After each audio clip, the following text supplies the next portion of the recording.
Hello my international community, hello from Odessa, which is struggling to survive from occupation of Russian slavery. I have no other words to describe this. This is what happening here. It's fascism in 21st century. Anyway, a quick update about the situation in Odessa. Yes, we do hear the shots. Our anti-aircraft systems work perfectly so far. Not a single rocket hit the target. Only the military objects 1 kilometer from the city and stuff like that. And good news, today we have seized one ship. It was near Odessa. Obviously it was trying to maneuver to land some troops. We hit him. So far so good, we're holding. As to the situation on other areas which I was covering yesterday, yes, we do have some struggles for people outside the city. They actually appear to be cut. So tomorrow I'm gathering some kind of caravan or whatever you call it. I'm gonna put everything I have in my car and gonna deliver the stuff, the food, the medicine to those people who stranded in Belgorod-Dnistrovsk in particular, which is near the city. And now, as to situation of what is this, what is going on, who's Putin, what he's doing, I'm gonna tell you a little story, because as you know, who knows me, I'm kinda into politics and politology and all this stuff, because I know for sure, I have a master degree in economics, so I know the relevance between politics and economics, and it's just like brothers, you know, you cannot have one without another. So Putin's plan was very simple, just to invade Ukraine in a few days, put some force and show the world that, you know what, I can capture Kiev in 1 day, so just shut up and negotiate of removing those humiliating sanctions which you have imposed after 2014 and some other stuff. Please recognize me on the international arena and please respect me, right? So yes, his plan worked in 2008. As you know, in Georgia he actually invaded, and it went in a wrong way, but he won with pure brute force, killing his own soldiers by friendly fire, and it was so awful and ugly, and you can see how miserable the Russian army was against such a small country of Georgia, that the soldiers of occupied land, when they occupied the Georgian cities, they started to do the stealings. They were stealing TVs. You could see those shots. It's just pathetic. Anyway, so his plan was of quick win in Ukraine. 3 mistakes he made. First one is he greatly overestimated his army and hugely underestimated Ukrainian army. Okay, you need to understand who's Putin and what where does he get the information from. Basically, he's getting it from his seniors, like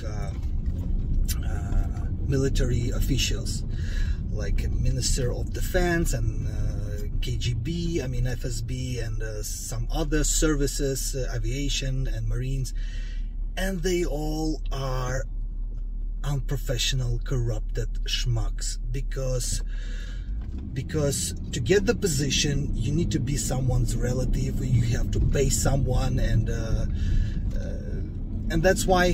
that's how you're becoming unprofessional, and that's how your main concern is your pockets. So they told him exactly what he wanted to hear. You know what, we can crush anyone, we can destroy US.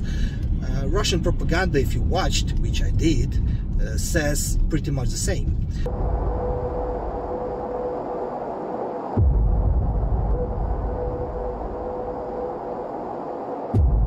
Наши подлодки способны выпустить более 500 ядерных боеголовок, что гарантированно уничтожают США и все страны НАТО в придачу. Нам что, воевать с блоком НАТО? Как вы понимаете, ничего подобного ни у кого в мире пока нет.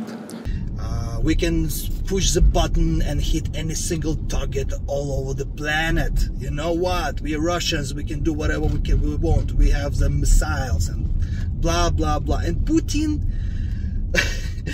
even though you could see those shots from his military shows when he couldn't even open the car because it's stick, when he when they show him a robot cyborg on a buggy, and it was obvious a guy sitting there or just a mannequin, and they were telling him that this is robots we're gonna have in our army, and Putin was listening to this bullshit, and he started to believe, yeah, you know what, we actually have the army, we can destroy and do anything we want.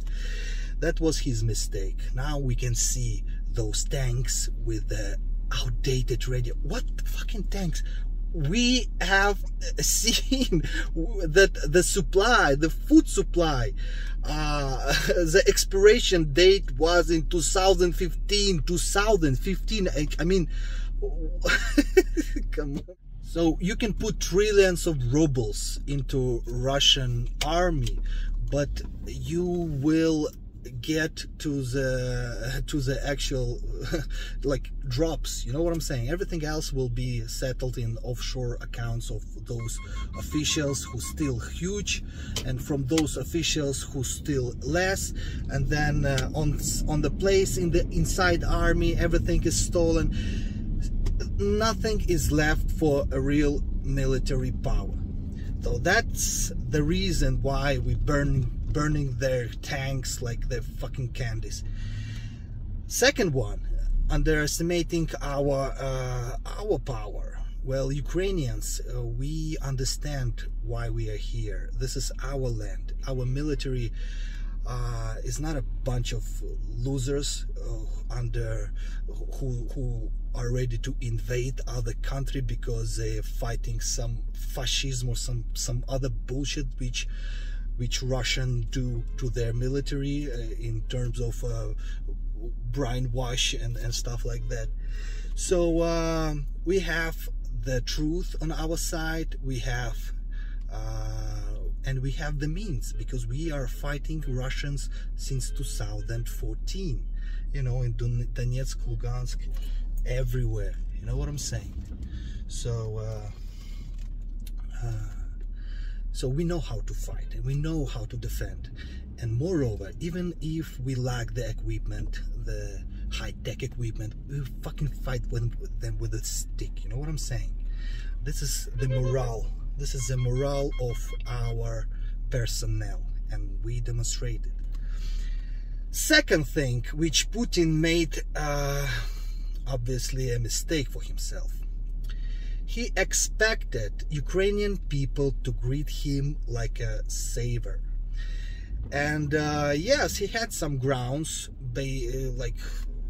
to actually assume this kind of crap, because before 2014 he was brainwashing parts of Ukraine with his own TV channels filled with propaganda. And also inside Ukraine he had he spent huge money for this ex-party of region, like, you know, backed by Russian money obviously, and they were spreading here some crazy stuff about the West is very bad for us, and the East is the salvation.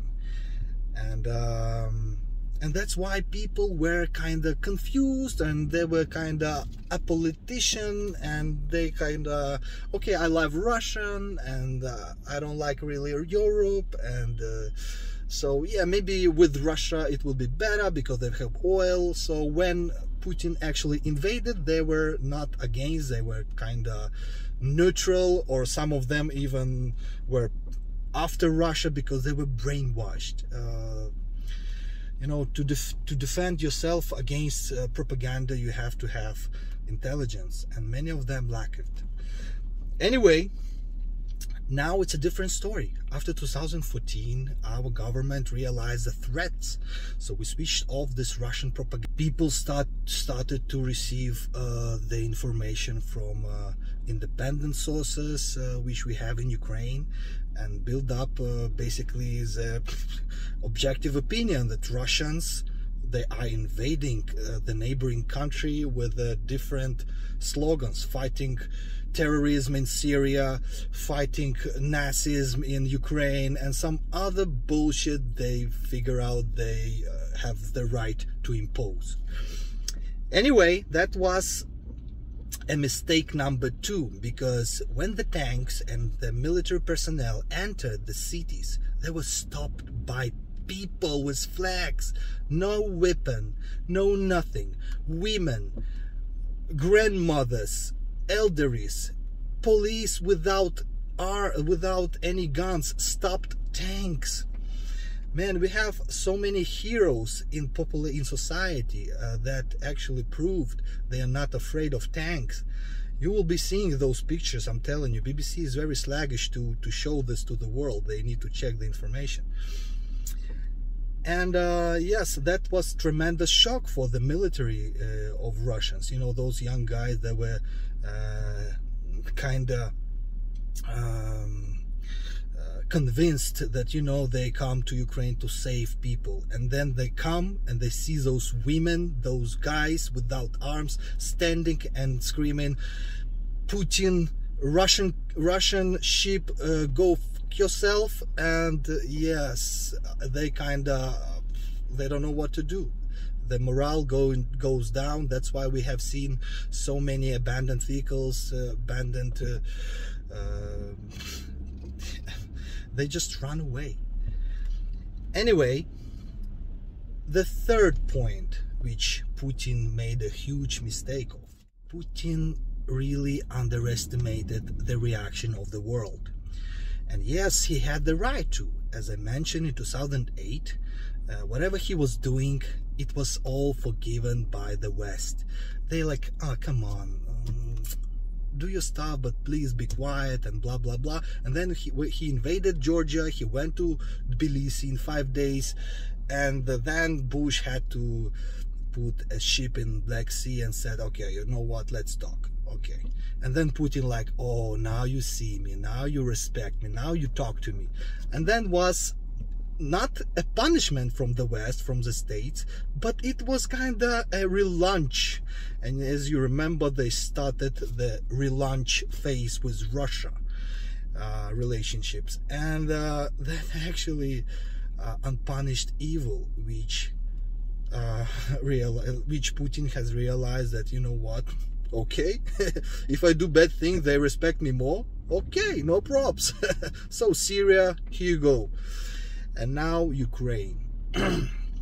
And the response right now was tremendous, and we really appreciate it right now. So these were 3 huge mistakes which Putin made, because he surrounded himself with ass lickers and forgot, and basically he disrupted the connection to reality. And that's a bad news for us, because we don't know what to expect from this crazy ass old man. We just hope the surroundings of his, the majors, the generals, they try to save themselves and make some coup. As you know, he's right now distant himself from everyone. So this is our last hope. Let's see what happens. I'm gonna update you with the further information. Once again, thank you for your assistance. Everything you do for us is highly appreciated, especially right now. We are preparing for the last stand. We're gonna fight back with your help. Even though it's not military help, unfortunately, but don't worry, we do the job, alright?